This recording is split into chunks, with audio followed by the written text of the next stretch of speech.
So Rabbi Avraham Aryeh Trugman is a student, a disciple of Rav Yitzchak Ginsburg, according to himself. And he's his apprentice, almost, you would say, or basically he gives him credit for, in his book, 70 Faces, by Rav Avraham Aryeh Trugman. So he says that on every page of his book, there's stuff from his teacher.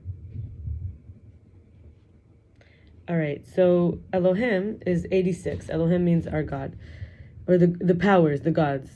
And this is 26 Yud and Hey and Vav and Hey, and 60 for Kli. Kli is a vessel. So this is a vessel for Hashem. So Kli Elohim is 146, which is Olam. So the world is the vessel for the powers, and the powers are the vessel for God. And then we have Kabbalah is 137, which is equal to Nevuah, prophecy, 64, and Chachma, wisdom, 73. These are numerical values. We're using Hebrew English. The Arizal says that 288 sparks fell into the lower worlds due to the Shvirat HaKelim. We talked about vessels, the breaking of the vessels.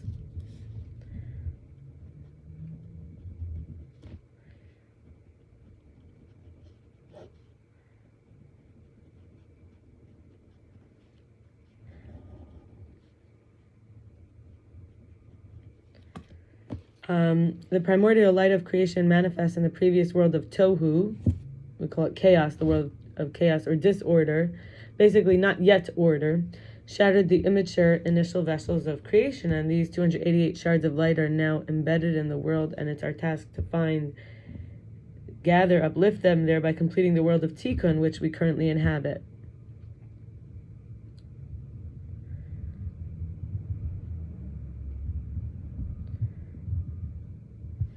And 288 from the word marpechet, marchefet. Marchefet is hovering. It's actually in the second verse of the Torah in bereishis, Genesis. It says, "Now the earth was astonishingly empty, and darkness was on the face of the deep, and the Spirit of God was hovering over the face of the water." So the first letter and the last letter of the word is mes, marchefet, me-te. The first and the last is death, died. The three inner letters is rachaf, which is 288, the sparks. And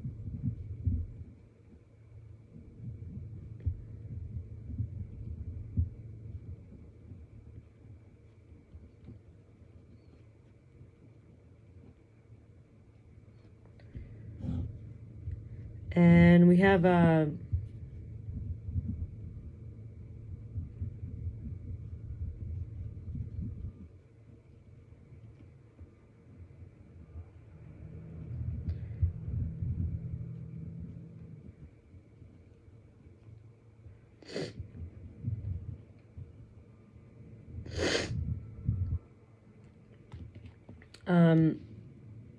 hovered is the 18th word of the Torah, and 18 is associated with life, chai, because of the numerical value. Although these were vessels shattered, they died. The light contained within them fell into this world, keeping alive the hope and possibility of their eventual rectification.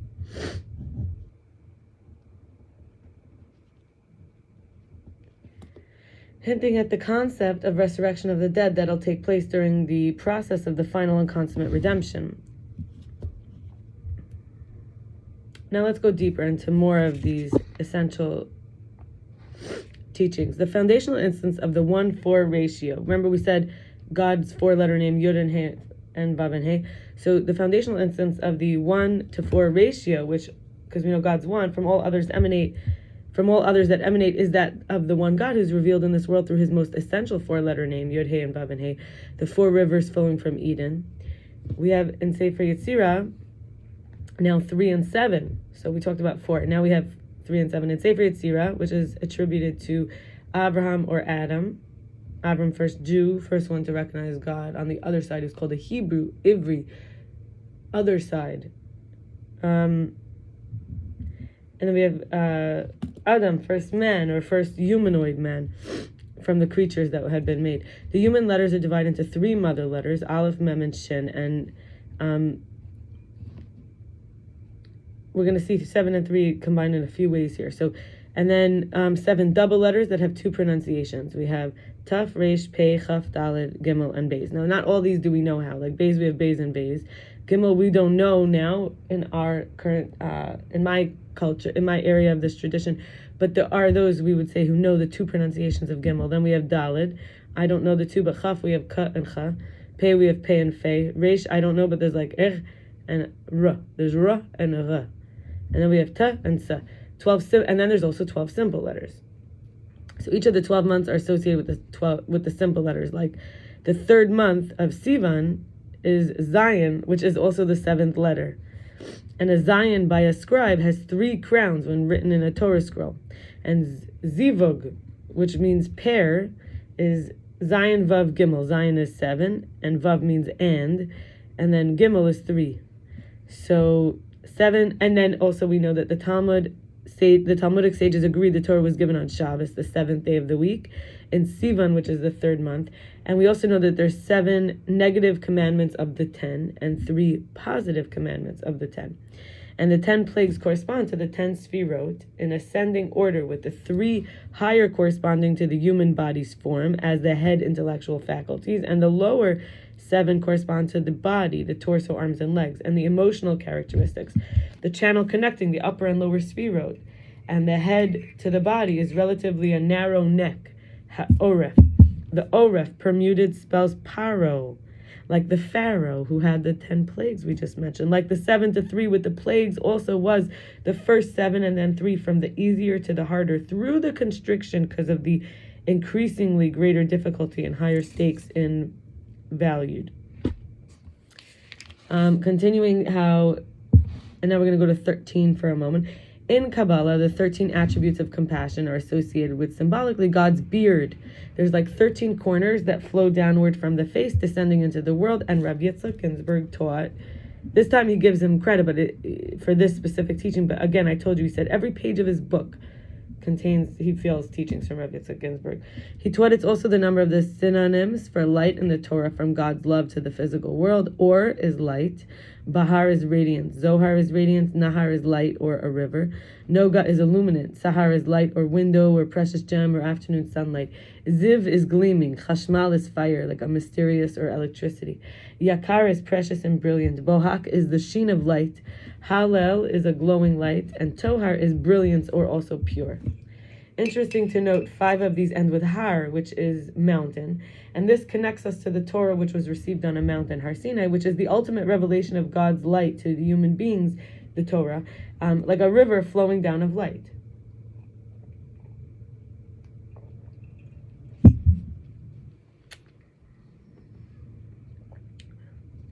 Before we go even deeper,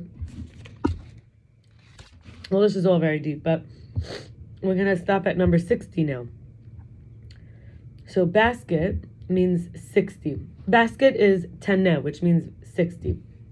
Plus you can add 1 for the entire word. So the whole word is like a whole basket is 1. And we have 60 is the value. And actually there's this concept of nullification in the Jewish teaching. 60th is like a nullifying number. 60 is also a samach, which is a circle. But actually it's the idea that when you have a drop of meat fall into 60th to milk, a pot, and for example, or something, or a bug, and you fish it out, and it doesn't like cook in there, or even if it does, we say that we could nullify this meat for the 60 times more milk. So in other words, it's nullified when it's over 60. You can't put it in on purpose, but if it happens, and this represents nullification. It also represents a person's ability, we call it batal b'shishim, nullified in 60s, in the 60, represents a person's ability to nullify his or her lust for personal honor by bringing the first fruits to God in the basket. It's actually a mitzvah, bikurim, to bring the first fruits. The I, equals 61. So Aleph Nun Yud, actually, when I'm I, it equals 61. And also Ayin, which means nothing, which is you take the letters for Ani, I, and turn it into I and nothing. It also equals 61. So one who puts Ani as the 1 into the 60 nullifies ego and reaches ayin. And now in physics, the next number we're using now is 1 over 137. Now 137 we mentioned is the numerical value for Kabbalah. So in physics, the fine structure constant, or as it's referred to, the coupling constant. A constant is a way to be able to do equations without having to adjust for different things. Something that is able to be like a constant means you could rely on this to stay the same value. As you adjust other things, you can see what actually changes. So physics, the fine structure constant is very close to 1 over 137. 1 over 137.0359991. Anyway, 1 over 137, close enough. And the ratio measures the strength of the electromagnetic force that governs how electrically charged elementary particles, for example, a muon or an electron, and light interact. Rav Yitzchak Ginsburg teaches, and he actually wrote an entire book on this, numbers connections with the Torah text, called 137, The Riddle of Creation, how Kabbalah 137, and Kabbalah's main point is to learn to see the interconnectedness, or the coupling between various ideas, concepts, and entities, in order to ultimately perceive the unity that pervades all reality. For example, Moach is 48. So that's the mind. And then we have Guf,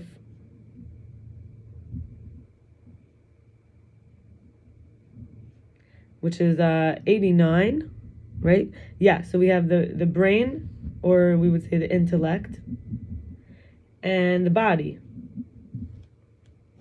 or we would say the soma.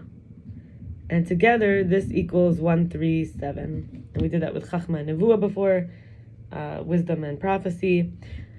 And then we're going to move on to the next part now. We did Moach is 48. We're going to springboard off that number for a different kind of area.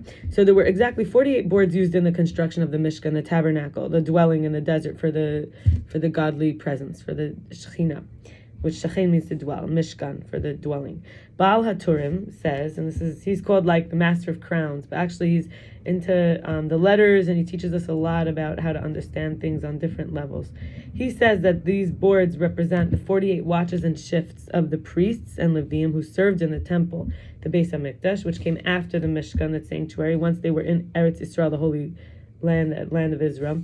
And these shifts were established by King David and Shmuel the prophet.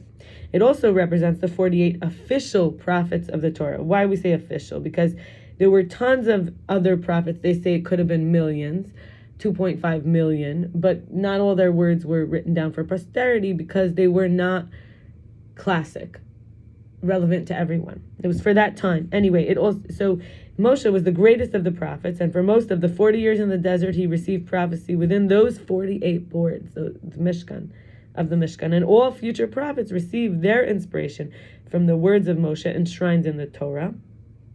And we're going to have one more interesting thing on numbers and, this kind of thing. Adam is man. And we have Aleph is 1, Hashem is 1, which is the spiritual component. And then we have the Dam, which is the blood, which is 44. So Dam, which means blood, equals 44. Now, the number 44 is like 22 times 2. And we know we get 22 chromosome pairs, right? So that's 44. And then this 1, you get 1 as XY or XX, of which only 1 is expressed. So there's this, like, in the physical, the blood, and then you get 1, like, of whether you're a female-blooded person or a male-blooded person. Anyway, we're going to stop here, and I wish you all the best. Wish you a lot of light, and wish you healing, wish you fun, and good sport, and creativity, connection, friendship, to be successful in your endeavors. No pests, no bother. All right, bye-bye.